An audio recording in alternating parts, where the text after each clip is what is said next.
Bonjour et bienvenue dans notre nouvelle émission de l'économie expliquée par mon père, en présence du DIPER, du DAF qui est revenu avec nous de ses vacances. Mais aujourd'hui, à dire vrai, ce n'est pas vraiment une émission d'économie que nous allons faire. Nous avons décidé, nous l'avions annoncé, de faire un petit peu le pendant d'une émission que nous avions réalisée l'an dernier, Charles, qui était à l'époque « Qu'arrive-t-il à nos garçons ?» Voilà.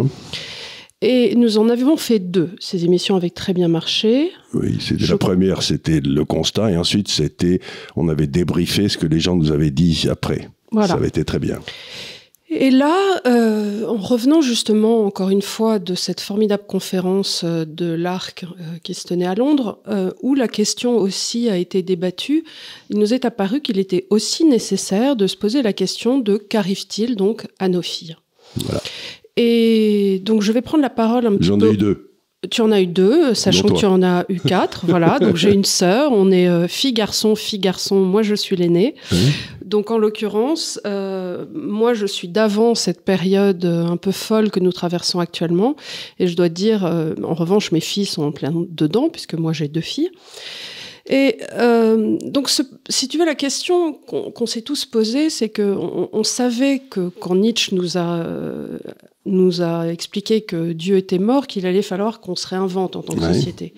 Encore une fois, c'est ce qu'on disait la semaine dernière avec Chesterton, c'est que quand les hommes ne croient plus en Dieu, ils se mettent en croire en n'importe quoi. Voilà. Et on s'est retrouvé dans une société, en définitive, où les individus ont été véritablement atomisés, fractalisés. On n'a véritablement plus de corps de société. Et donc, on a essayé d'expliquer aux individus que toutes leurs valeurs individuelles seraient valables et que toutes leurs demandes immédiates, presque narcissiques, devaient être instruites directement et dans une certaine immédiateté, un petit peu comme un nourrisson de 2 ans, c'est-à-dire je veux quelque chose, je dois l'avoir. C'est une espèce de jouissance orale qui semble être de mise dans cette nouvelle société. C'est ce qu'un écrivain appelait l'homo festivus. Voilà. Tu vois, c'était... Donc si on revient en détail dans cette société, en commençant par la révolution sexuelle, il y a 2 choses qui apparaissent. D'abord l'aspect technique, donc la pilule qui est apparue au XXe et XXIe siècle et qui a profondément impacté les relations hommes-femmes. À partir de 1962-63. Voilà, et qu'on peut, d'une certaine manière, considérer comme la première révolution transhumaniste. Oui. Et la seconde, qui est l'aspect théorique, qui est le rejet des normes sexuelles traditionnelles, mais presque pour le rejet, c'est-à-dire sans véritablement proposer autre chose, sauf le consentement. C'est-à-dire qu'on est parti du postulat que tout à coup, le consentement remplacerait absolument tout. Le simple fait d'être d'accord, je te veux, tu me veux, et on envoie tout par-dessus les moulins. Alors que, quelque part, la création d'une société est infiniment plus dense que cela. On peut pas simplement se dire qu'on va créer une société, un rapport même simplement sur la simple notion de consentement. C'est-à-dire ce que tu dis, c'est intéressant parce que dans le fond, toutes nos sociétés, en tout cas la société chrétienne, s'était fondée sur, ça a commencé, la base, c'était la famille. Et d'un seul coup, on est passé de la famille à l'individu. Et ça a été un changement absolument... on s'en est pas rendu compte, mais c'était incroyable. Et quand tu vas... une des intervenantes qui était là disait qu'elle était allée dans une fabrique de vin, dans un vineyard, et qu'une des choses qui était écrite était la tradition, ce n'est rien que des expériences qui ont fonctionné. Voilà.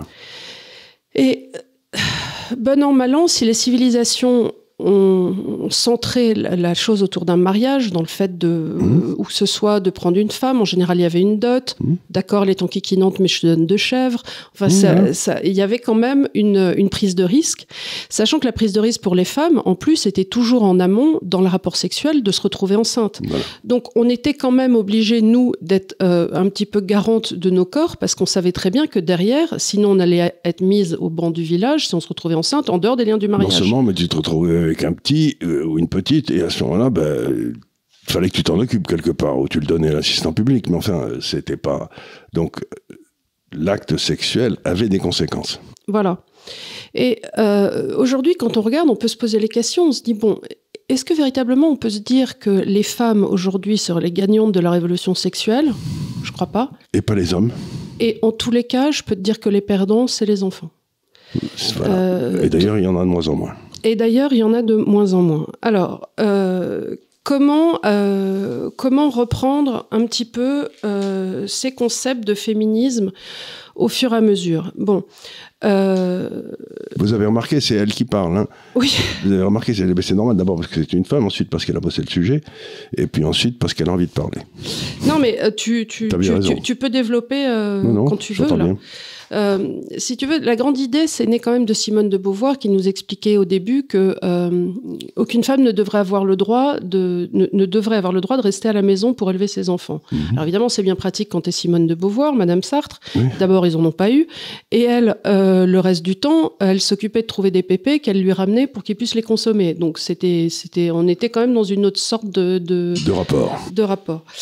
Et elle avait du mérite parce qu'il était très très vilain. Oh, enfin, il n'était pas très joli non plus, hein, si tu veux. Mais il était connu.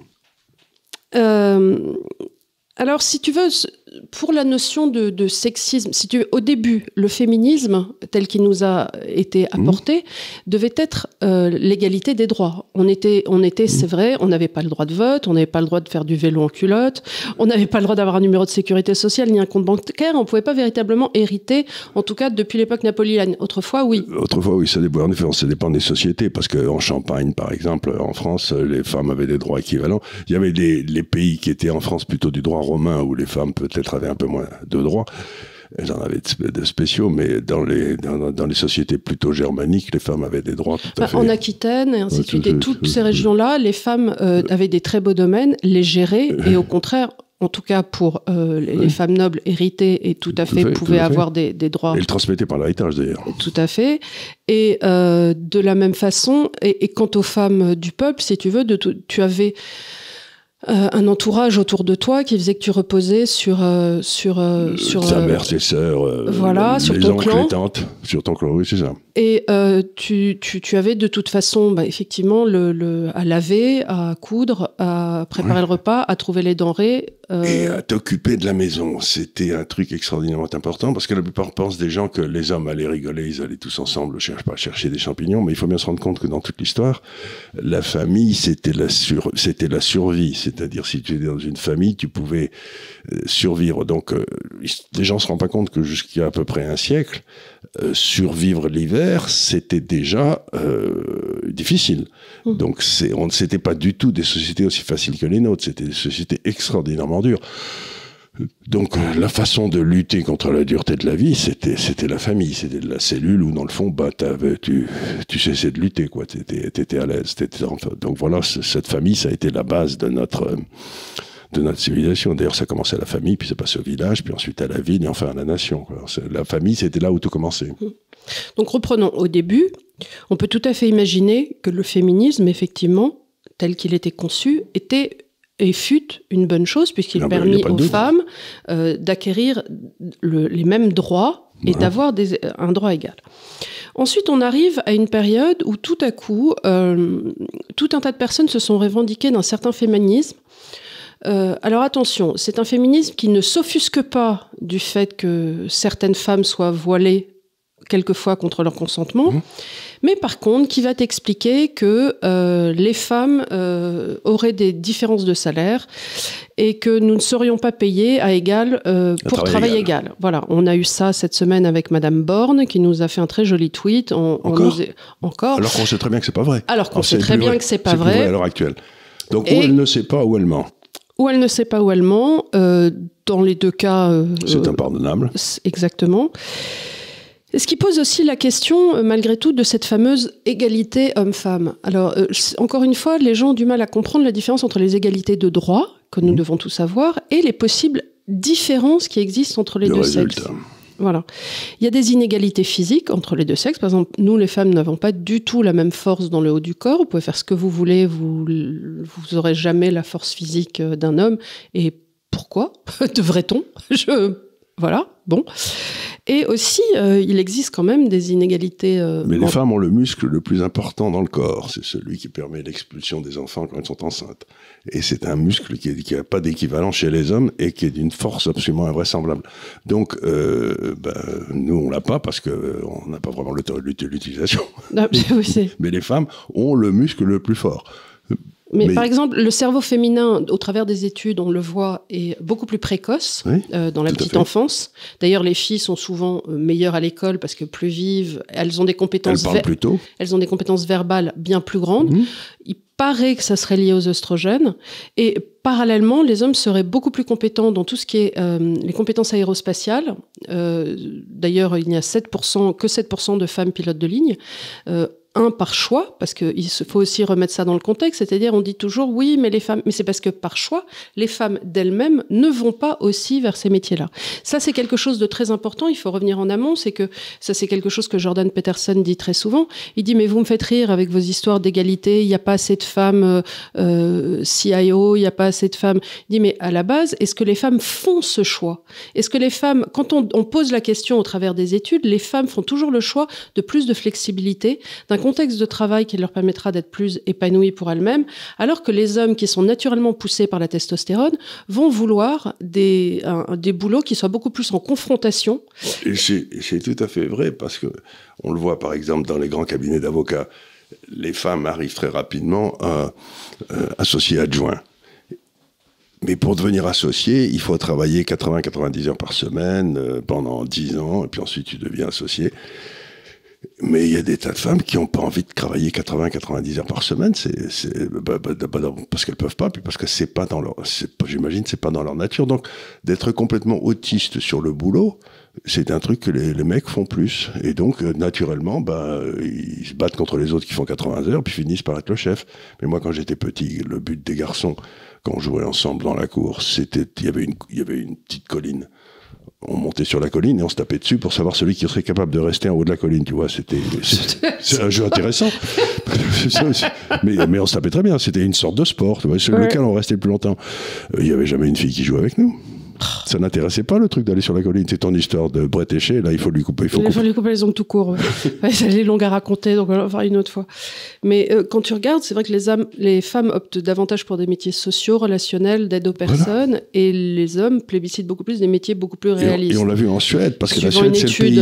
C'est le pays. De Farrell, 2005. Voilà, mais en Suède, vous savez qu'on reconnaît bien la Suède, parce que pour des tas de raisons familiales, mais c'est le pays qui, depuis un siècle, a fait plus d'efforts pour que les femmes aient les mêmes chances que les hommes. Et c'est le pays où la différenciation des métiers entre sexes est la plus forte. C'est-à-dire que les femmes sont toutes médecins, infirmières, etc. Et les hommes, ils font tous des camions et des voitures rouges, tu vois. Un bœuf, une patate, oui. Voilà, pour le déjeuner.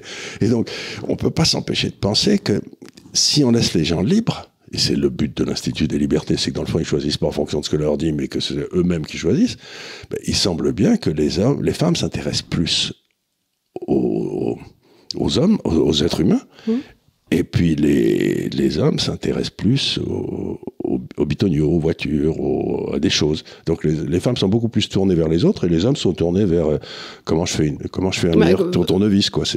Moi, j'avais un de mes copains italiens qui avait fait une énorme fortune, qui était un ingénieur, etc. Et lui, il avait une collection qu'il aimait beaucoup, c'était un ingénieur, il avait une collection de tire-bouchons. Parce que vous imaginez pas les inventions qui ont eu lieu pour enlever ce foutu bouchon de la bouteille, quoi. Il avait des tire-bouchons qui étaient invraisemblables. Donc, j'imagine pas une femme faisant une collection de tire-bouchons, tu vois ce que je veux dire? Non plus, non.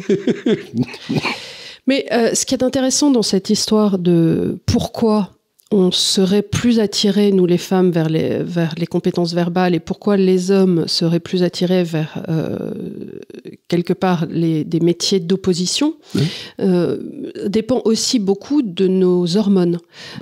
Si tu veux, structurellement, l'homo sapiens qui est derrière chaque homme est tourné vers l'acquisition de la femelle. Oui. Or, nous savons tous que la femelle étant naturellement hypergame, on y reviendra, 80% des femelles vont s'intéresser à 20% des mâles. Toujours. Donc, en tant que mâle, tu dois être en haut de la colline si tu veux intéresser la femelle. C'est bien pour ça. Si tu veux transmettre tes gènes.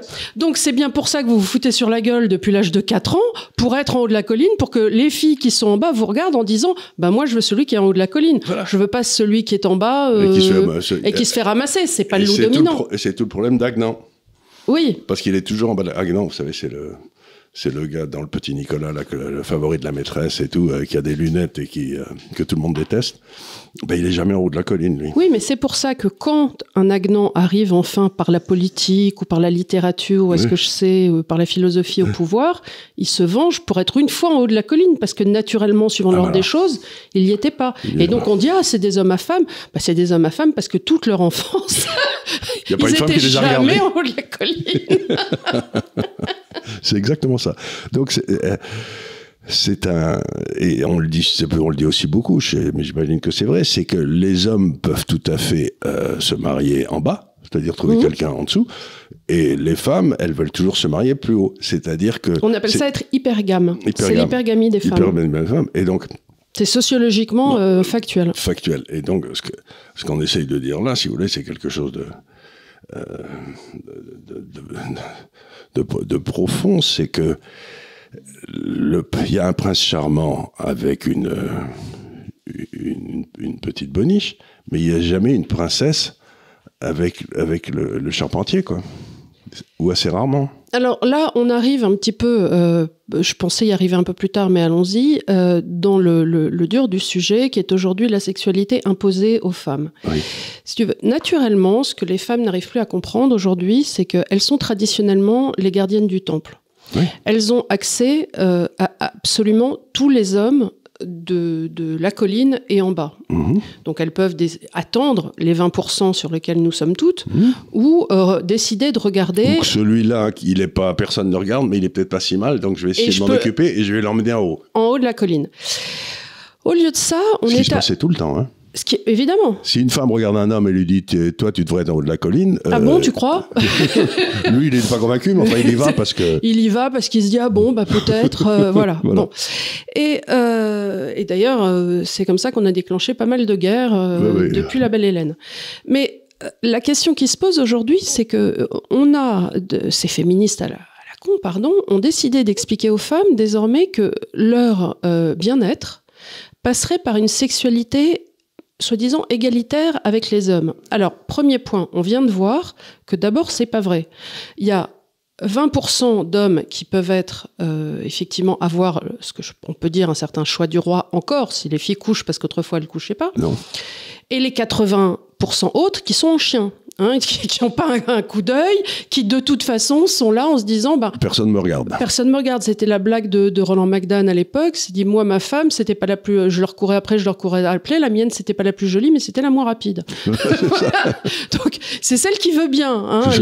Voilà. C'est ce que disait mon cher frère qui aimait beaucoup les femmes. Il est toujours là d'ailleurs. Il disait toujours, quand on lui demandait quel est ton type de femme, il disait celle qui disent oui, quoi. Voilà. Voilà. C'est donc, si tu veux, il y avait un côté je galope et puis j'attrape ce que je peux, quoi. Et l'autre chose aussi dans les 20% qui peuvent se permettre le choix, c'est que tu tombes du coup sur des types qui vont être dans cette espèce de narcissisme, d'instantanéité, de consommation. Et ça ne fera pas d'eux, potentiellement, un bon mari, un bon père que tu voudrais, puisque au contraire, ils sont dans cette consommation narcissique. Donc c'est quelque chose aussi à regarder. C'est-à-dire que les femmes, dans leur recherche sexuelle nouvelle, là, finalement, elles se concentrent sur les mêmes 20% de mecs qui, du coup, voient pas du tout pourquoi ils doivent se fatiguer, quoi. Oui, et qui, du coup, en plus, sont-ils vraiment sur la colline ? Parce que on a expliqué, donc revenons, on explique aux femmes désormais qu'il faudrait surconsommer pour être. Alors comment ça, tu es coincé, comment ça? Alors on voit apparaître plusieurs choses. D'abord une sursexualisation de gamines au travers des réseaux sociaux.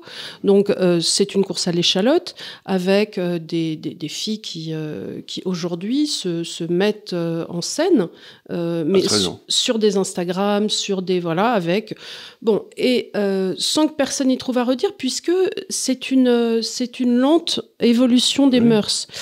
On trouve aussi, du coup, une espèce des filles qui vont expliquer que elles rejettent ces normes et elles vont faire 100 kilos et se teindre les cheveux en rouge, comme si le rejet de la féminité en soi serait un rejet de cette sursexualisation. C'est pas de la féminité, c'est de la beauté, parce qu'il faut bien dire une chose, c'est que les femmes qui sont très belles attirent plus l'œil que celles qui ne le sont pas, ce qui n'est pas vrai des hommes d'ailleurs. Et donc là aussi, c'est une façon de se dire, mais moi j'aurai jamais ces 20% parce que je suis pas jolie, Et donc elles abandonnent la recherche du type qui trouvera qu'elle est la plus belle. Et c'est une grosse perte. Alors, il y a ça. Mais alors, ce qui est drôle, c'est que récemment, il y avait une série quand j'étais jeune qui s'appelait Sex in the City. Ah, je me souviens, oui. Alors, ça passait aux États-Unis quand j'y étais, après Beverly Hills 90210, et ça passait en deuxième partie de soirée. Je l'avais regardé une fois et j'avais trouvé ça assez vulgaire à l'époque même déjà. Et j'avais pas regardé plus que ça. Récemment, là, je crois, le mois dernier, est sortie la suite, 20 ans après, un peu les Trois Mousquetaires, 20 ans après, sauf qu'elles étaient 4. Et alors, j'ai trouvé ça assez intéressant sur l'analyse de ce que ça représente en termes de... Parce que là, on était vraiment dans la New-Yorkaise qui passait sa vie à fumer, à boire, à sortir tous les soirs, à avoir des liaisons d'un soir avec tout New York. Et alors, où en sommes-nous 20 ans après? Alors, celle qui était avocate d'affaires a épousé un barman. Elle se réveille un matin en constatant qu'elle est alcoolique. Ils ont quand même eu un enfant, mais elle fout son mari dehors pour vivre une demi-liaison avec une femme, et finalement c'est pas ça. Donc elle reprend. Donc on est pas un gros succès. Pas un gros succès encore. Bon. L'actrice principale, Sarah Jessica Parker, dans le film, a fini par réussir à épouser très tard le type avec qui elle était, qui décède, laisse du pognon à son ex-maîtresse, donc moyen, et ils n'ont pas d'enfant. Donc gros succès aussi, elle se retrouve toute seule, continue à s'acheter des robes, formidable, comme horizon indépassable. Alors, l'autre, elle est partie à Londres, on la voit plus. Et celle qui est censée avoir réussi sa vie, donc a épousé un type. Elle a eu un enfant naturel, un qu'elle a adopté. Et je te le donne en mille, l'enfant naturel cherche son genre, a les cheveux teints en bleu, veut qu'on l'appelle Yel. Et gros succès de placement aussi également. Donc vous vous dites, les filles, si on doit regarder le résultat qu'on donnait de s'acheter des Jimmy Choo et de fumer, de boire et de sortir avec des mecs une nuit, c'est pas un super succès quand même en qualité de vie. Non. Et surtout, ça veut dire qu'aucune de ces femmes n'a créé quelque chose pour le futur, c'est-à-dire une famille. Parce que autrefois, quand on voit le nom, là, c'était la chanson d'Aznavour, la Maman. Oui. Et donc cette espèce de relation à la famille qui était quelque chose qui était très fort et qui avait beaucoup d'influence, mais surtout, et on y reviendra, j'imagine, dans le courant de la discussion, c'est ce que tu dis, c'est que sur ces 4 femmes, il y a eu 2 ou 3 enfants. Et donc, il y a eu une espèce d'effondrement de la natalité. Parce que ce qu'on a pensé quand on a fait la pilule, je me souviens très bien, c'était pendant mes années. Je suis passé avant la pilule, je suis la dernière génération qui passait d'avant ou après, Avant, il n'y avait pas la pilule, après, il y a eu la pilule. Eh bien, on disait donc les femmes vont pouvoir avoir le nombre d'enfants qu'elles veulent. C'était donc un gros progrès de la liberté. Donc, moi, j'écoute ça, je me disais oui. Et on se rend compte qu'en fait, aujourd'hui, dans la société dans laquelle on vit, les femmes ont décidé, ou sont arrivées à un résultat, elles n'ont plus d'enfants. Et donc, on a un véritablement défaut démographique, et donc notre civilisation va disparaître pour des raisons démographiques. Donc, c'est extraordinaire de voir qu'on a bâti un système où finalement, ni les hommes ni les femmes ne sont particulièrement heureux, et qui, en réalité, amène à un suicide collectif. Alors, si tu regardes les chiffres, en 2022, malgré une immigration quand même galopante et féconde, la France a atteint quand même le nombre de naissances le plus bas depuis la Seconde Guerre mondiale. Voilà. L'âge moyen de la mère est de 31 ans. Voilà. La fertilité, sachons-le, diminue dès 30 ans. Et nettement, très nettement à partir de 37 ans. Donc les filles, l'histoire de « moi je ferai un bébé à 40 ans », hyper mauvaise idée. C'est très important ce que dit Manuel, parce que les statistiques de démographie, il faut utiliser, j'ai fait une petite note de 15 minutes, vous savez, c'est le nouveau truc qu'on essaye de faire pour traiter un sujet justement sur la démographie, qui paraîtra un peu avant ça. Et ce qui est important, c'est le taux de fertilité pour les démographes. C'est-à-dire combien d'enfants les femmes en âge d'avoir des enfants, c'est-à-dire de 15 à 45 ans, mettons, ont. Et ce taux de fertilité, qui pour que la population se maintienne, doit être de 2,2 enfants par femme en moyenne, hein, est aujourd'hui, par exemple en Corée, à 0,8. C'est-à-dire que les femmes ne se remplacent même pas elles-mêmes. En Italie, en Espagne, etc., on est à 1,2, 1,3. Et en France, dans la population d'origine française, mettons, on ne doit pas être très loin, on doit être à 2, à 3, à 4. Et donc, qu'est-ce que ça veut dire? Ça veut dire que dans les 40 ans qui viennent, la population italienne, la population espagnole, la population allemande et probablement la population autochtone française va baisser de moitié. C'est-à-dire qu'on a un véritable... Et puis si ça continue, on va encore baisser de moitié. C'est-à-dire qu'en l'espace d'un siècle, il n'y aura plus de France, plus d'Italie, plus d'Espagne, il n'y aura plus personne. C'est-à-dire que ça ne veut dire pas qu'il n'y aura plus personne, parce qu'il y aura toujours quelqu'un, mais ça ne sera plus la même population. C'est-à-dire c'est pas la population d'origine chrétienne, etc. Donc on est en train d'arriver maintenant à quelque chose d'extraordinaire, c'est-à-dire que si on regarde les statistiques démographiques, on se rend compte que la grande nouvelle des 40 ans qui viennent, c'est quand même la disparition de ce qu'on appelait les caucasiens en Europe. Et ça, c'est vraiment la première page du journal dans 50 ans, quoi. Il n'y en aura plus. La question qu'on peut se poser, si on revient en arrière, c'est est-ce que c'est pas programmé tout ça? C'est-à-dire, est-ce qu'aujourd'hui, cette volonté d'expliquer aux femmes qu'il faudrait qu'elles soient légères, qu'elles devraient coucher, c'est assez intéressant quand tu regardes les chiffres de la prostitution. Avant la guerre, il y avait 1 ou 2% d'hommes qui disaient qu'ils allaient voir les prostituées. Je pense qu'il y en avait plus, mais enfin, toujours est-il.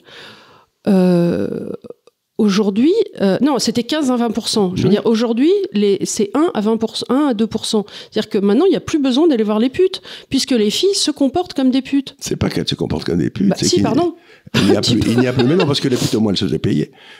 Donc, elles le faisaient.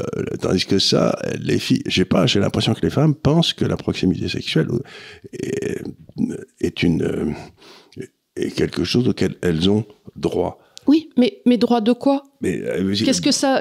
Voilà, on a droit, mais qu'est-ce que veut dire ce droit dans la réalité?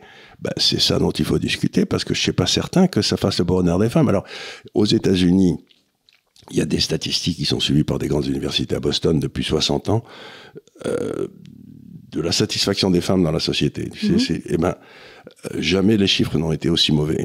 C'est-à-dire que ça ne cesse de baisser. Les femmes sont de plus en plus malheureuses, disent-elles. Alors, est-ce que c'est parce qu'elles disent qu'il faut être malheureux parce que tout le monde est malheureux, j'en sais rien, ou est-ce que c'est parce qu'elles sont réellement malheureuses, je ne sais pas. Mais ce qu'il y a de certain, c'est que la perception par les femmes de leur vie à l'heure actuelle, elles n'ont pas l'air d'être très contentes, quoi. Je ne vois pas en quoi, si tu veux, l'acte sexuel, qui est quand même un don et qui relève de la création d'une intimité, je ne vois pas en quoi le fait de détruire l'intimité que tu peux créer avec un être, et donc sa préciosité quelque part, ce moment qui devrait être cristallin, et le faire du Ralex, truc de tous les jours, te rendrait plus heureuse, bien au contraire. C'est ça la vraie question. Et en quoi le fait de rendre une chose qui devrait être presque intime, sacrée, divine, et y accorder de l'importance, et de la rendre banale, alors certes, il y a le plaisir physique que tu peux en tirer, mais comme disait un de tes amis anglais, les positions sont ridicules, l'effort très intense, et le plaisir très bref. Donc, et ça coûte toujours cher. Mais blague à part, oui, il y a le plaisir physique, bien sûr, mais passer ce moment de jouissance, c'est agréable d'être caressé, c'est agréable d'avoir... Et bien sûr, le plaisir narcissique que les femmes peuvent tenir, je vois très bien de ce dont on parle, c'est-à-dire tu es sur une appli de rencontre, tu mets une jolie photo, tu as tout à coup 200 personnes qui se connectent et qui disent « Ah, vous êtes belle, vous êtes... » Donc, c'est un renforcement narcissique incroyable et qu'on peut avoir dans le confort de son propre salon.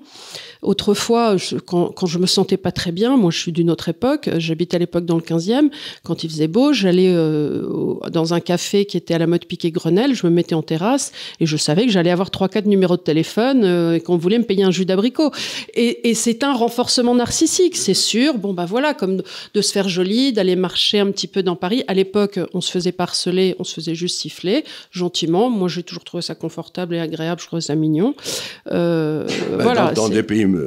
Dans les pays méditerranéens où j'ai vécu quand j'étais enfant, il y avait dans la grande rue de la petite ville ou de la ville où j'habitais, où j'ai pu habiter, il y avait les garçons de 18 ans qui marchaient dans un sens et les filles dans l'autre. Et les filles dans l'autre et on se croisait, on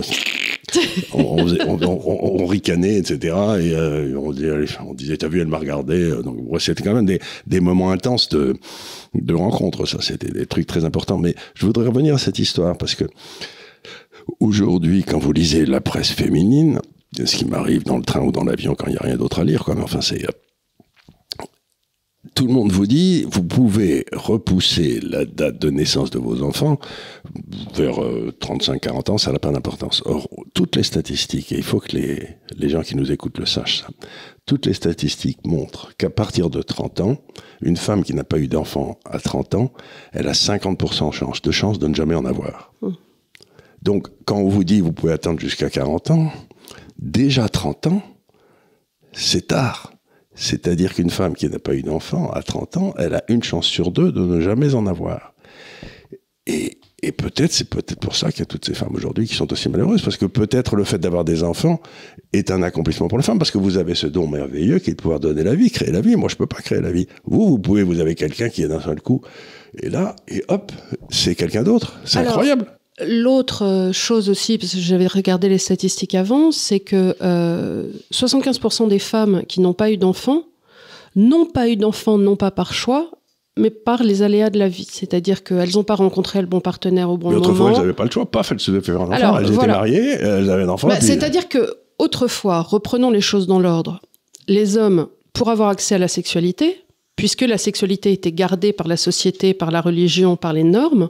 Et par la crainte d'avoir des enfants. Par la crainte d'avoir des enfants. La seule façon d'avoir accès à la sexualité était par le mariage. Donc, le mariage qui était souvent, effectivement, d'abord dans ton milieu, parce que dans le monde paysan, tu te mariais avec le champ d'à côté, ou des champs pas très loin. Tu te mariais pas vraiment en dehors de ta ville. Donc, aujourd'hui, on a ouvert les domaines du possible, mais est-ce que ça donne véritablement plus de liberté ? Je ne crois pas, puisque c'est un choix qui est en fait complètement biaisé. Il est biaisé parce que, sociologiquement, de toute façon, encore une fois, on va retomber sur un 80-20, les mecs en haut de la colline, les femmes qui s'intéressent toujours aux mêmes. Ouais. Les mecs qui, en plus, aujourd'hui, on leur explique avec Photoshop, la femme doit être comme ci, comme ça, mais c'est pas vrai. Au réveil, on a toutes de la cellulite, de la peau d'orange et les yeux au milieu du visage, parce que c'est comme ça la vraie vie, et c'est pas des mannequins d'Instagram. Les garçons, ils sont pas frais. Et les garçons, ils sont pas frais non plus, mais si tu veux, les types s'imaginent quand même que eux, les hommes se voient pas du tout avec la même dureté que nous les femmes. Non, mais on pense avec beaucoup de sérieux que si on réussit à les faire rire et si on leur dit des choses qui les amusent, on n'a pas besoin d'être beau. Non, mais vous mettez un maillot de sport, vous voyez comme un sportif. Nous, on peut aller à la salle de gym tous les jours, on se trouvera toujours dégueulasse. Oui, donc, si tu veux, cette façon qu'ont les femmes de se dévaloriser est très curieuse. C'est hallucinant. Moi, je vois des types très, très contents d'eux, très souvent, physiquement, à la salle de sport, ainsi de suite. Je me dis, mais comment il peut être content de lui ? Non, mais je suis contente pour lui. Il est pieds en canard, il a un gros ventre. Ouais. Enfin, il dit... Mais il y va quand même. C'était une pièce de Giraudoux qui m'avait fait rire quand j'étais jeune, qui s'appelait l'Apollon de Bellac. Et alors, l'Apollon de Bellac, c'est que c'est une jeune femme qui a beaucoup de mal, je crois dans la région de Périeux ou pas quoi, et puis elle découvre que pour avoir d'énormes succès, il suffit qu'elle dise aux hommes qu'ils sont beaux. Elle leur dit pas qu'ils sont intelligents, parce que ça, ils le savent déjà. Ils le savent déjà. Donc, elle leur dit, vous êtes beaux. Et alors, le type, il dit, ah bon, vous avez remarqué, il y en a jamais un qui lui dit, mais pas du tout, je suis gros, j'ai des pieds en canard. Alors que n'importe quel compliment que tu fais à une femme, elle va tout de suite te dire, oui, oh, mais non, mais c'est pas vrai, mais attends, je suis dégueulasse aujourd'hui, en plus j'ai pas pu faire un brushing, puis je dois faire mes racines, puis t'as vu mes ongles. Voilà, c'est ça. Donc un homme, on lui dit qu'il est beau, il est... Mais tout à fait, enfin une femme intelligente qui voit les vraies choses. Oui, qui voit les vraies choses, exactement. Et donc elle fait une grande carrière dès qu'elle a compris qu'il faut dire aux hommes, pas qu'il faut leur dire qu'ils sont intelligents, parce qu'encore une fois, ça, ils le savent, ils en sont convaincus, c'est pas la peine. Mais qu'ils sont beaux, alors ça, parce qu'eux, ils sont persuadés qu'ils sont beaux. Probablement parce que leur mère leur a dit depuis qu'ils étaient tout petits qu'ils étaient beaux. Alors oui. c'est l'histoire de Rostand qui dit... Tu es beau, mon fils, avec un veston. Oui. Tu es beau. Et puis c'est l'histoire, tu sais, de dire le crapaud, il trouve ses enfants très beaux. Quoi. Oui, oui. Mais bon, après, de toi à moi, quand tu es une mère, tu trouves tes enfants beaux. Hein. Ah oui, c'est très curieux ça. On se force pas. Hein. On se force pas. Et moi, j'ai vu ça dans mes propres enfants, etc. Et les enfants de mes sœurs ou de mes frères. Naturellement, je trouve les enfants de mes frères et sœurs, etc. beaux. De temps en temps, ils sont un peu surprenants. On se dit, bon, beau, il faut... Je me serais pas habillée comme ça. Beaux, ils sont... Bon, non, mais enfin, on les trouve... On les trouve mieux. On les trouve... Mieux ils ont autres. quelque chose, quoi. Oui, donc, il y a oui. une espèce de nature qui vous fait penser à avoir tes enfants ou ta fratrie, là, comme... allez, disons les choses qu'elles sont, ils sont mieux que les autres. Voilà. Alors, reprenons. Ce qu'on vous a expliqué, c'est n'importe quoi. Voilà. Ça ne peut pas fonctionner. Donc, mesdames, messieurs, on va essayer de remettre les choses au premier plan. L'église au centre du village, comme on dit. Tinder, tous ces trucs-là, faut pas le faire. Ça marche pas, c'est un miroir aux alouettes, vous allez être désespérés, la sexualité pour la sexualité, pardon, mais c'est pas un droit, et même pour les hommes, ça n'a aucun intérêt. Les personnes qui font ça sont shallow, sont sans profondeur et immatures. Il y a une forme d'immaturité à cette consommation. Bon. Comment rencontrer... Alors, ensuite, deuxième chose, faire des enfants, c'est fondamental pour l'équilibre d'une vie. Je le dis en tant que femme, en tant que mère. Moi, honnêtement, vous me demandez aujourd'hui, la seule chose qui m'a créé du bonheur, c'est véritablement d'avoir mes filles. En ce moment, il y a quelque chose qui tourne sur les réseaux sociaux, qui est votre empire romain. C'est-à-dire, il paraît que les hommes penseraient une fois par semaine, une fois par jour, ainsi de suite, à l'empire romain. Oui, parce que c'était le truc, si t'arrivais en haut, t'étais quand même vraiment haut de la colline. Là, voilà. Ça, on pouvait pas faire mieux, quoi. Et donc, il y a une espèce c'est un truc de demander à ses copains, alors toi, combien de fois par jour tu penses à l'Empire romain, combien de fois par semaine? Eh ben moi, mon Empire romain, c'est mes filles, c'est la naissance de mes filles. Spécifiquement l'aînée, c'est vrai que ce moment où tu tiens ce petit être que tu as créé, que tu sens l'odeur de son crâne, tu arrêtes de vivre. En tout cas, tu sais pourquoi tu vis. Tu sais pourquoi tu vis. Donc, et quand mes filles sont arrivées dans ma vie, par choix, bien sûr, j'ai tenté de me débrouiller pour arriver à pouvoir avoir ces enfants. L'idée d'être avocat d'affaires ou l'idée de continuer, mais c'était même pas une question.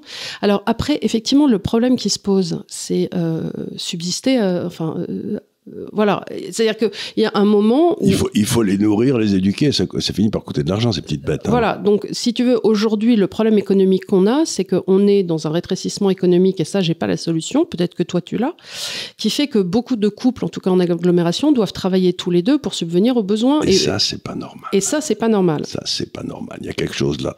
Alors, je viens de lire un livre très intéressant, qui a été fait par un Hongrois, qui s'appelle Orban, comme le Premier ministre, parce que paraît-il, c'est le Dupont hongrois Orban. Et donc, il travaille d'ailleurs pour le Premier ministre. Et il a expliqué dans son livre, parce que quand Orban est devenu Premier ministre en Hongrie, il a trouvé un pays qui était en pleine décomposition avec des dettes extérieures, enfin, un peu comme la France aujourd'hui, quoi. Et ils ont fait un plan, donc, pour repartir, pour que la Hongrie ne disparaisse pas, littéralement. Et la première chose qu'ils ont fait, qui était très intéressant, c'est qu'ils ont dit, et ça paraît curieux, mais c'est ce qu'il écrit dans son livre, qui est d'ailleurs très bien, il faudrait que je fasse une recension de ce livre. Il disait, la première chose qu'on a affirmé, c'est qu'on était chrétiens. Boum. On était, parce que eux, ils avaient été envahis par les Turcs pendant 150 ans, et ils ont été le rempart de la chrétienté contre tout le monde musulman, etc., pendant 10 siècles. Hein, ça a été... Donc, la première des choses. Deuxième des choses, c'est que on va repartir à partir de la famille. Et donc, il faut que si une famille a 3 enfants en Hongrie, elle a droit à une maison. Oui, mais alors, moi je veux bien, mais il va falloir, enfin, tu es au courant des 3 000 milliards de dettes de la France, et ainsi de suite. Mais justement, mais pendant qu'ils faisaient ça, ensuite, on va passer d'une société qui favorise, qui favorise les transferts sociaux et les subventions, à une société qui favorise le travail. Il est certain que si tu veux aujourd'hui, quand tu regardes, là, il y avait un amendement qui passait chez les LFI qui était pour le maintien des allocations de parents isolés quand on se remarie. Tu te dis donc, ça arrive d'être parent isolé, mais ça doit être un instant de vie. Et tu peux te dire aussi que la société ne devrait pas encourager le fait d'être parent isolé. Pas subventionner les trucs qui marchent pas. Donc, et l'absence de père en particulier, qui est un des marqueurs de la criminalité. Mais donc, et il fallait aussi que les hommes soient bien payés pour que les femmes puissent s'occuper des enfants, si elles le souhaitent. Et la dernière des choses, c'est qu'il fallait, donc tu passais du fondement philosophique, la chrétienté, à la famille, au village ou à la ville, à la nation et à la civilisation. Et chaque fois, tu affirmais tes principes de base. Et ben maintenant, ils ont des comptes courants excédentaires, la dette a été résorbée, le pays marche bien. Et donc, je crois qu'on retrouve ce dont on a souvent parlé ici, c'est que on a eu en France, on a fait la Déclaration des droits de l'homme et du citoyen. Et depuis à peu près 50 ans, les droits de l'homme ont écrasé les droits du citoyen. C'est-à-dire que si un homme qui arrive de l'extérieur a beaucoup plus de droits qu'un citoyen. Et ce que dit la Hongrie, c'est, attendez une seconde, c'est les droits de l'homme et du citoyen, et ça commence par le citoyen. Donc, des gens qui ne sont pas du pays n'ont pas de droits,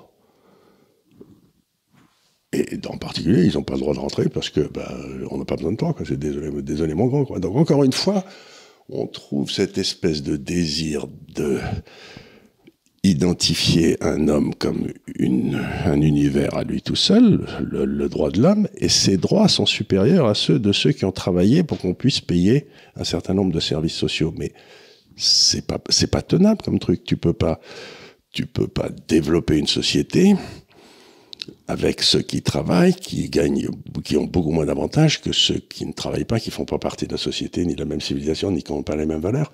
Donc ce qu'ils font, c'est il faut réaffirmer un certain nombre de principes de base, justement comme la famille, l'histoire.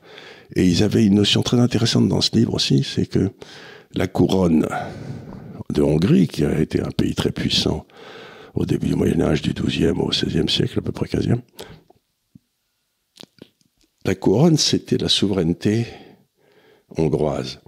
Et la couronne, de temps en temps, avait un roi. Mmh. Tu vois, c'était pas le roi qui était le souverain, c'était la couronne. Et il y avait un roi, puis ensuite le roi, il défendait la société. Et j'ai trouvé cette notion assez intéressante parce que c'est l'inverse de ce qu'on pense d'habitude. C'est tu as un roi qui crée la couronne, et pas du tout. Pour les Hongrois, c'est la couronne hongroise qui existe. Et il se trouve qu'il y a un roi en ce moment, mais ça peut être un autre demain, tu vois. Donc j'ai trouvé ça me rappelait exactement ce qu'il y a dans la société britannique, où la souveraineté britannique existe quand le roi ou la reine est dans son parlement avec les élus du parlement. C'est le seul moment où la souveraineté britannique existe, c'est quand ils sont tous les deux ensemble. Mmh. Je trouve que cette notion assez importante, dans le fond, d'avoir une espèce de fusion entre le peuple et le peuple historique qui descendait, et puis le peuple du moment, comme juge de paix, en quelque sorte, je trouve que c'est une notion intéressante. Il faudrait essayer de rétablir ça en France, mais je ne sais pas du tout comment ça peut être fait, parce que depuis longtemps, on essaye de nous faire croire en France que, dans le fond, les gens qui arrivent de l'extérieur ont autant de droits, si ce n'est plus, que les citoyens français. Ben non, c'est la Déclaration des droits de l'homme et du citoyen.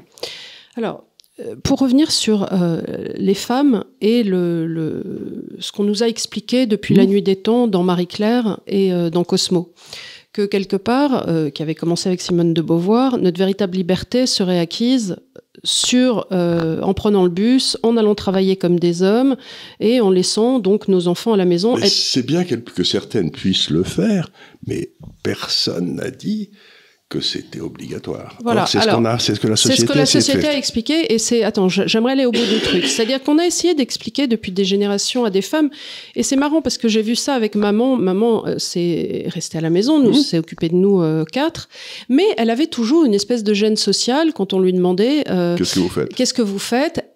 C'était un moment de flottement, comme si elle se sentait mal. Et ça, c'est la première chose que je voudrais dire. Elle se sentait mal, la pauvre. Elle se sentait mal, comme si elle n'était pas une femme accomplie, parce que... Elle n'avait pas fait la carrière qu'elle aurait dû faire. Voilà.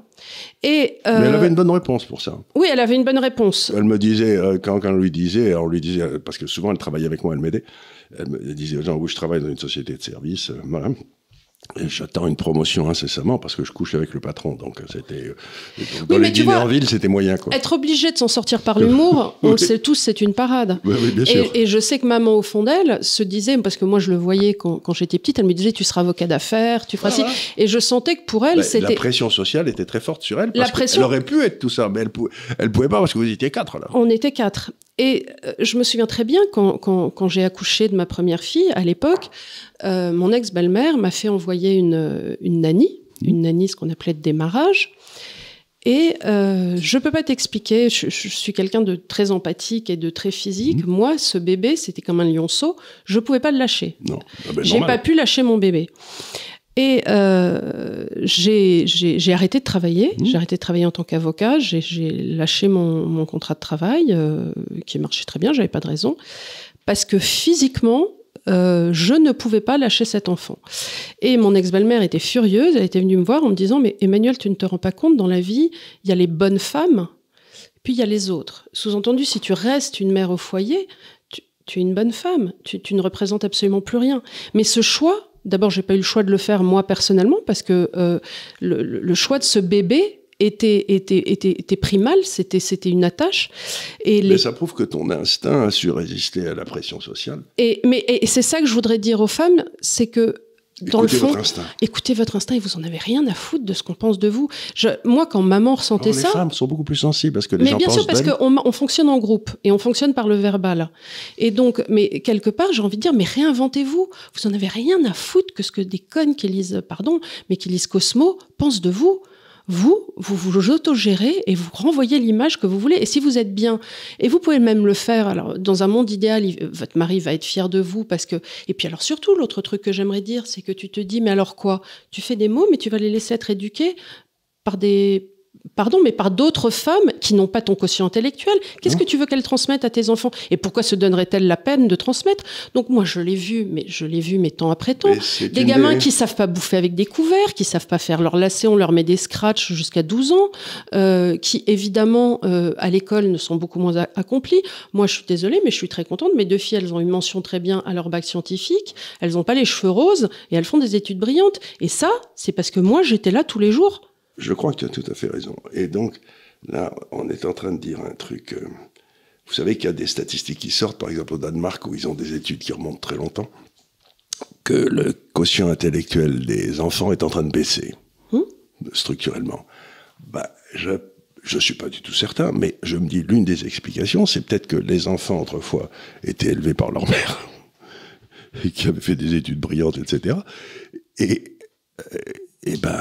maintenant, elles sont élevées par, je sais pas, des Philippines, allez, ou j'en sais rien. Et c'est peut-être pas la même qualité, quoi. Or, dans les 4 ou 5 premières années, c'est là où...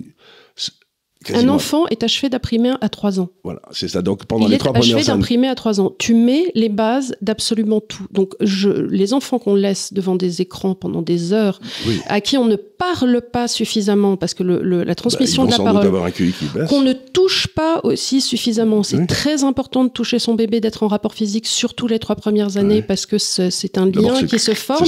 Et c'est la capacité pour l'enfant, justement, de se détacher pour devenir sa propre personne.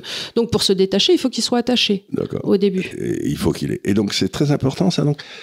Et c'est vrai aussi des hommes, parce que, encore une fois, Jordan Peterson, sur lequel on a fait une émission, dit quelque chose, je crois, qui est très profond, mais que tout être sait, c'est que on ne trouve le bonheur qu'à s'occuper des autres. Donc, pour un homme, être...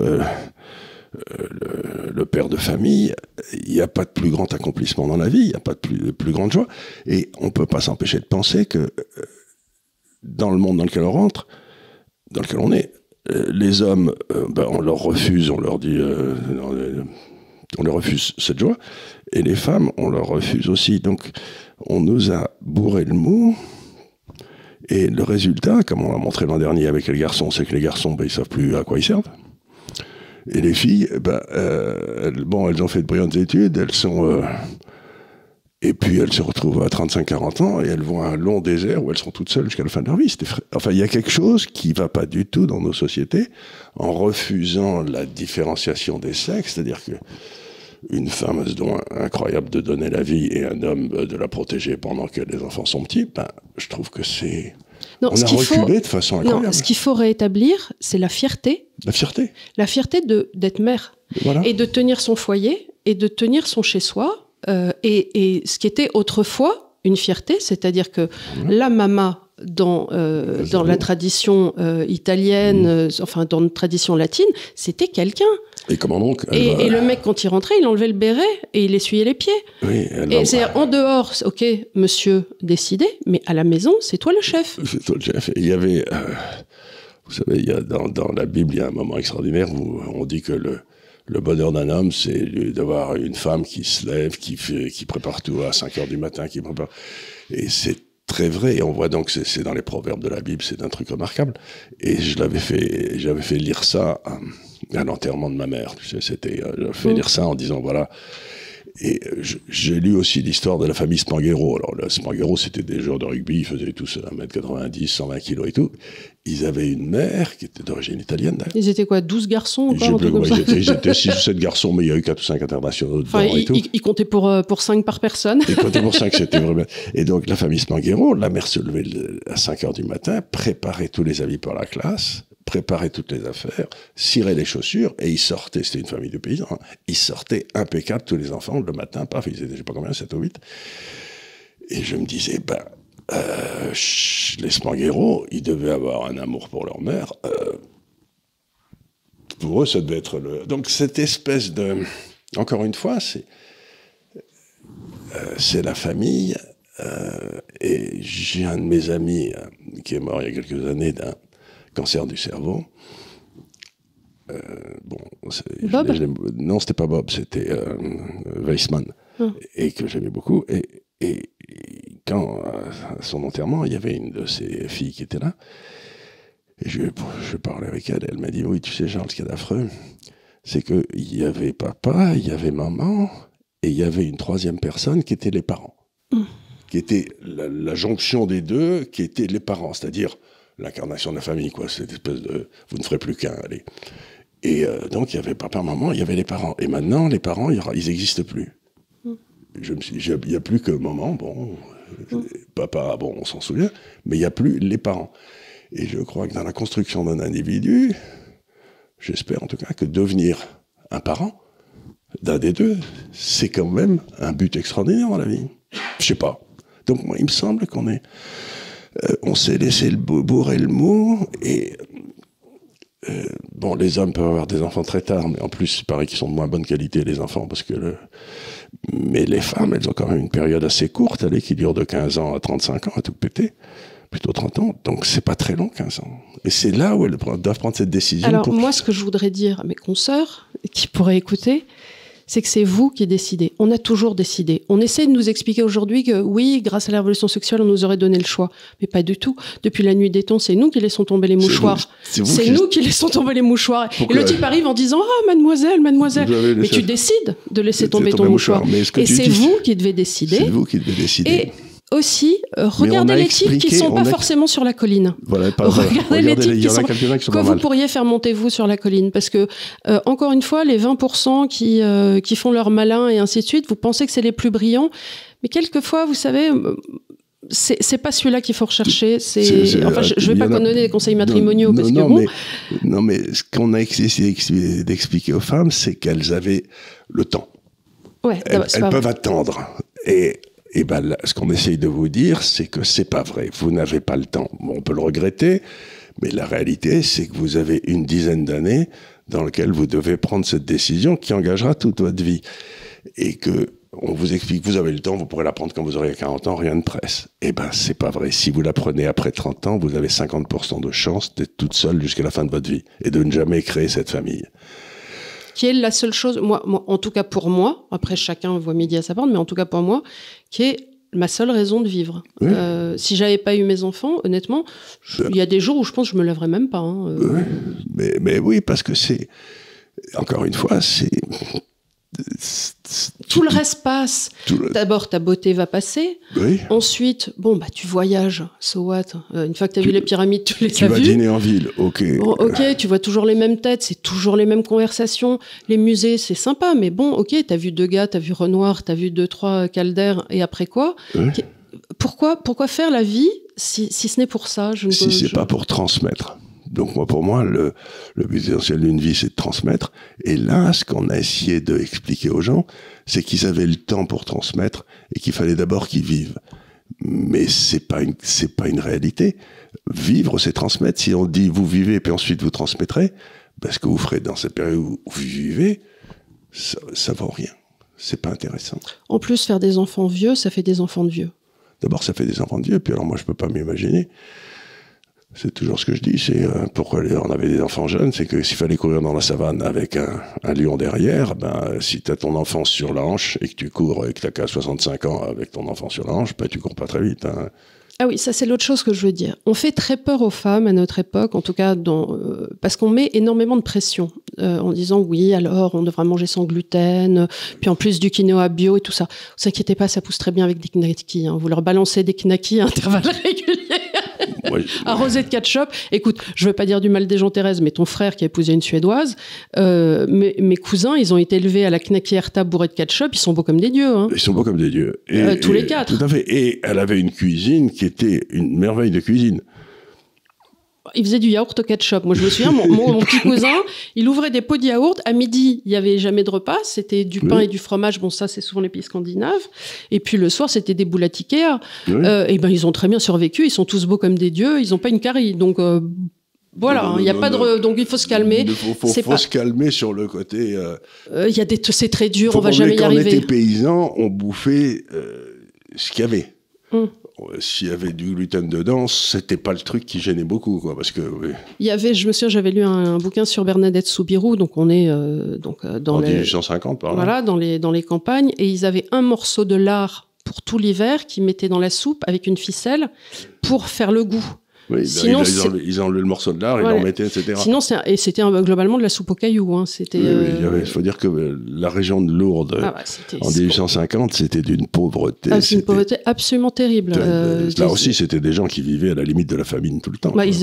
Quand tu visites la maison, c'était grand, la pièce centrale comme cette pièce, et ils y dormaient à 8. Et d'ailleurs, ils étaient en sous-sol, d'ailleurs. Oui, ils étaient en sous-sol, puisque c'était une sorte de moulin. Oui. Avec très serré sur un coin comme ça, avec l'eau qui dévalait, presque insalubre. Et je crois, d'abord, ils ont perdu des enfants et ils devaient les placer. Absolument. Parce qu'ils n'y arrivaient pas. Ils n'y arrivaient pas. Et je sais qu'on plaçait des enfants comme ça, et finalement, bon, c'était pas de l'esclavage, mais enfin, par exemple, les petites filles, vers 10-12 ans, elles étaient données à une famille qui était... Elle faisait boniche. Elle faisait boniche, etc. Et quasiment pour toute leur vie. Donc, c'était quand même des vies, mais extraordinairement dures. Et donc, il y avait des enfants quand même. Et cette idée que il y a aussi une autre idée qu'il faut défendre, qu'il faut descendre, c'est cette idée qu'on vit dans une période très difficile et qu'on peut pas avoir d'enfants parce que ça va pas du tout.